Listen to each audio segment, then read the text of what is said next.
নমস্কার সবাইকে, রাশি প্রোডাক্ট রিভিউ চ্যানেলে স্বাগত জানাই।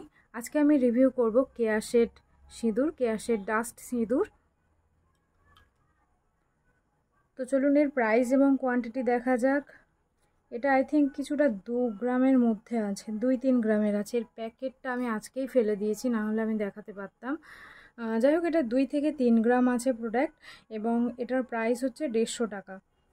আগে 130 টাকা দাম ছিল, এটার এখন প্রাইস হচ্ছে 150 টাকা। ডেট দেখতেই পাচ্ছেন যে নভেম্বর 2023 থেকে অক্টোবর 2025 পর্যন্ত আছে। তো আমি এটা এই রিসেন্টলি নিয়েছি, মানে ধরুন 2024-এর এই 1 মাস বা 1.5 মাস মতো আগে নিয়েছি। আমি এটাই কন্টিনিউ ইউজ করছি বিয়ের পর থেকে। কেয়া শেডের সিঁদুরটা ইউজ করে যাচ্ছি।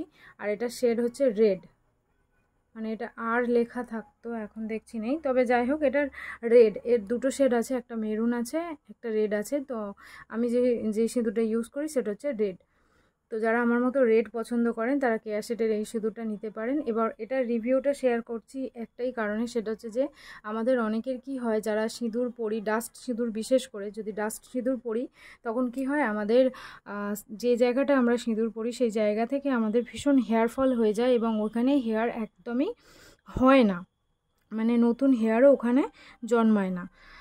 যেহেতু সিঁদুরের সাথে অনেক কেমিক্যাল দেওয়া থাকে, বাজারে যেসব 5 টাকা 10 টাকায় যেসব সিঁদুরগুলো পাওয়া যায় তার মধ্যে অনেক কেমিক্যাল থাকে। তো যাদের এই রকম সমস্যা হচ্ছে, আমারও খুব সমস্যা হচ্ছিলো বিয়ের প্রথম ভীষণ হেয়ার ফল হচ্ছিলো, এবং মাথার ওই জায়গাটা প্রায় ফাঁকাই হয়ে গিয়েছিল সিঁথির কাজটাতে। তো সেই জন্য আমি কেয়া শেডের সিঁদুর আমি কিনেছি এবং ইউজ করেছি, দেখেছি যে এই প্রবলেমটা থেকে কিছুটা হলেও বেরিয়ে আসা যায়।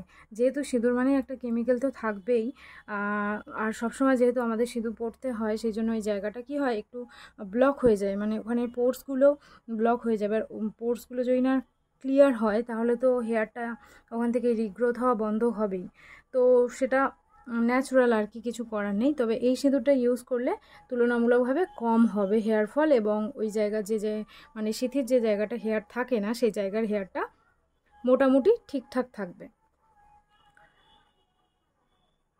তো একটু খুলে দেখাই আপনাদেরকে। আর একটা জিনিস আমি শেয়ার করব, সেটা হচ্ছে যে এটা দেখছেন খুবই সিকিউর প্যাকেজিং, মানে হাত থেকে পড়ে গেলেও সিঁদুর পড়ে যাবে না। আর এটা রেড মানে এমন নয় যে একদম হালকা বা পিগমেন্টেড নয়, সেরকম নয়। আমি আপনাদেরকে এখন এটা কতটা পিগমেন্টেড সেটাই দেখাবো। তো একটা কাঠির সাহায্যে দেখাই।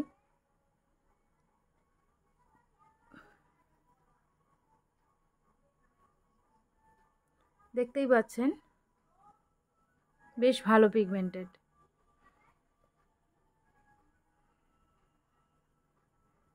আর সিঁথির কাছে কোনো ইচিং হবে না, একদম ইচিং হবে না, ভীষণই ন্যাচারাল পুরো লুক দেবে। আর যদি আপনারা ডাস্ট সিঁদুর পছন্দ করেন, অথচ প্রবলেম হচ্ছে যে ডাস্ট সিঁদুর হালকা হয়ে যায় বা পড়ে যায়, বা কোনো অনুষ্ঠানে যদি ডাস্ট সিঁদুর ইউজ করতে চান, একটা লিকুইড সিঁদুর নিয়ে আগে অ্যাপ্লাই করে নেবেন। আমি আপনাদেরকে দেখিয়ে দিই। লিকুইড সিঁদুর নিয়ে ধরুন আগে এইভাবে অ্যাপ্লাই করে নিলেন। লিকুইড সিঁদুর নিয়ে অ্যাপ্লাই করে নেওয়ার পরে তারপর আপনারা কী করবেন, ডাস্ট সিঁদুরটা এই লিকুইডের উপরে এইভাবে দিয়ে দেবেন। দিলে কি হচ্ছে, সিঁদুরটা চারিদিকে স্প্রেডও করবে না, এবং অনেকক্ষণ স্টে করবে, আর দেখতেও ভীষণ অসাধারণ লাগে।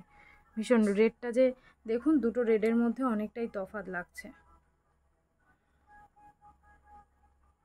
একটা ডিপ একটা হালকা। তো যখন আপনারা কি করছেন, দুটো সিঁদুর একসাথে অ্যাপ্লাই করছেন, মানে লিকুইড প্লাস ডাস্টটা, তখন দুটোর লুকটাই আলাদা আসে এবং খুব সুন্দর দেখতে লাগে। তো যাই হোক, আজকের ভিডিও এইটুকুই থাকলো। ভিডিও কেমন লাগলো জানাবেন, আর এমনি প্রোডাক্টের রিভিউ পাওয়ার জন্য চ্যানেল সাবস্ক্রাইব করে নেবেন। Thanks for watching, tata.